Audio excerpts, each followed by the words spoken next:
Alright, it's recording.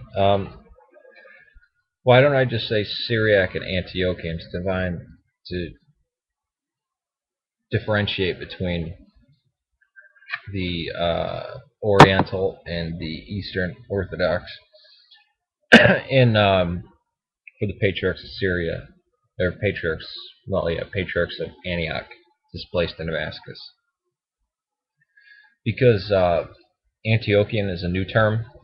Uh, we still have SOYO, Syrian Orthodox Youth Organization. Antiochian is a new term. Uh, I think it came in the late 80s. And there are still churches that are Antiochian that are called Syriac.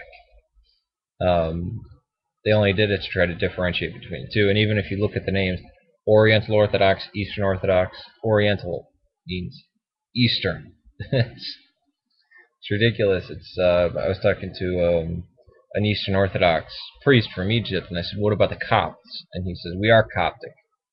He said, "Coptic only means Egyptian." And I'm like, "Oh, right, okay. What about the people who are under? And you have to like it's funny. You kind of have to describe who you're linked to in order to differentiate between who you are in comparison to the other person or who they are. And like I said, in some strange cases, um, you'll find some of the Oriental churches that are in communion with Rome.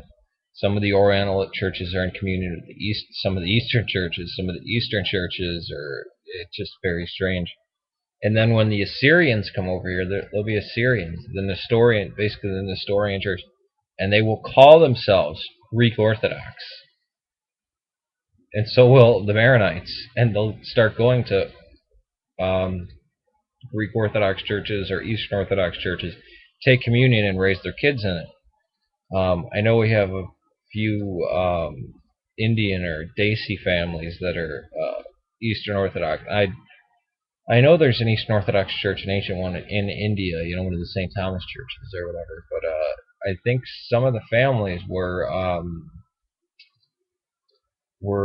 original Oriental Syriac, but they came to the church when there was no differentiate you'd have Syriac Orthodox and Syriac Orthodox, and then they just stayed because they raised their kids there. They didn't really see much different or anything. But I think for the Orientals, there's no unified. I don't know if there's a unified liturgy, and that's a call I got to take. So, peace to you. God save Serbia.